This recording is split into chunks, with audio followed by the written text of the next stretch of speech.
expensive part of the practice of our time, and the more time you can give yourself to produce more dentistry and to work on your patients, the better it is. And so when we were just looking at time management in the office and how to get through work faster, it just makes sense. The more time you've got to get up, unglove, walk away, come back, the faster you know if you actually got that injection site correct is huge. And so if you can know that within a couple of minutes versus, They're over by getting coffee. 10 minutes, then that's a big difference. They're over on the left side.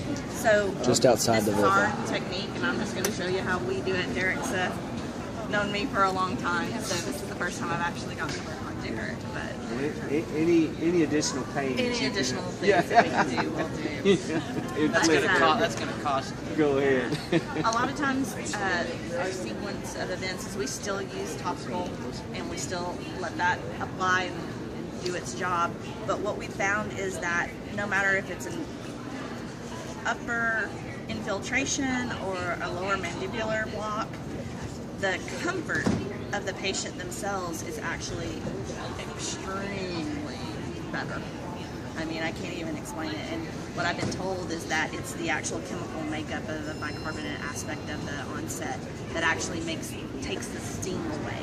So if you apply topical properly and you use your Onset and your technique is good, I literally have patients, even fearful patients, who then tell me like they didn't feel anything. You chose a wiener though. I did. That's why it's a good test. Right. I found that it's actually very simple to use. I personally mix it and do it all myself. I don't necessarily let my assistants do it because it is a combination of what I consider medication, so I want to be in control of that. And dependent on what I'm using, if it's Septocaine or lidocaine or carbocaine, I want to know which percentage, if you want to say, of the dial. It's very simple to use, and y'all can go over that later if you want to, but basically on a lidocaine type of situation, the dial is simply here, and we would turn the dial to read 18. I do use a lot of Septocaine in my office, and I'm speaking as a dentist, not as anybody from Onset. I do use it in conjunction with my Septocaine as well at about a 9%. So it's about half of that ratio, okay? And I do have a great success with that as well. So I just tell you what I do every day. And it's really simple. By the time we're letting the topical work, which, you know, is kind of best if it's doing its thing for at least a minute or two, then I'm over here kind of behind them mixing this up. You basically want to mix and then utilize it. You don't want it to sit over on the cabinet. That's why I don't really allow my assistants to mix it, because what if it takes me a couple of extra minutes to get into the room and they've already mixed it? I don't know how long ago they mixed it or anything like that. So it's just it's a rhythm thing. So, you know, you're making your niceties with your patient, you're kind of talking here behind them. You place the carpule in and switch it to the right, click it up, push the dial, click it back out, and you're ready to go. And then you load your syringe just like you ever would. So, you know, you kind of talk to the patient, obviously behind them, usually, so that they don't see what's going on. Their topical's been great. And you know what? You're not going to have a suction or Get the taste of lidocaine. You get the taste. So maybe I'll try not to dribble.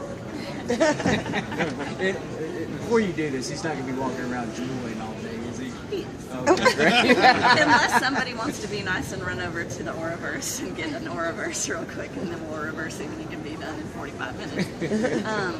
But is somebody going to time us? Yep, I got it. Okay, so once we go in, I don't know what you guys are saying, but I'm finding I'm seeing some results within 2 minutes. So if I'm not seeing results in 2 minutes where I want to, which is basically all the way out to the middle of the lip, then I just know that was my technique and I need to either go back in. You'll notice I'm going in with a small needle, a short needle, on a mandibular block.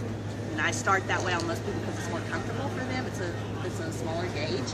If for some reason I didn't get the right location for me or for that patient's anatomy, then I would come back in with the yellow and tweak it without that. So Derek can sit before you sit down and just open for powerful. great, because I don't have a mirror, so it can really pinch good. So, Eric, do is we're going to come in here and we're just going to jiggle on your cheek. You're going to take a good deep breath in and let that deep breath out really slow. Sorry, I can't see great in here without a light. So we are in place, and I have been going on and pushing up some of the anesthetic as I go in, so that the comfort level is just there a little bit better. And I do go slow, and I tell them to breathe in and out, and that's it, and we're coming out. So right now, all of that, the whole cartwheel has been placed in there.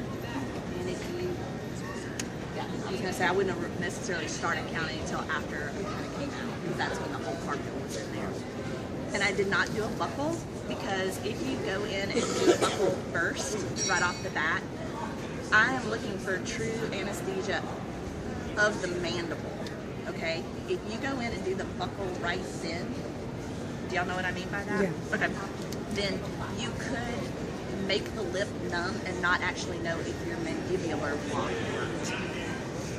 And so I usually will just let this go, and then they'll start to feel sensations in the corner, and then it will start to come and radiate out towards the center. So I know that the mandibular block is there when they are feeling tingly sensations all the way out to the center. Sorry, tingly, but before you even came out, I was already numb back there. When I started. And I apologize, I couldn't actually see all that great without a light, so thank goodness Derek is a pretty normal anatomy person. I can feel around a little bit where I was. Externally. Can I ask you a question? Sure. You said you still use Septicaine and lidocaine. Why do you choose to do that? Because I had said the same thing in offices, and I'm just curious. Well, I mean, I'm just talking to you as me. Right. Okay. Right. And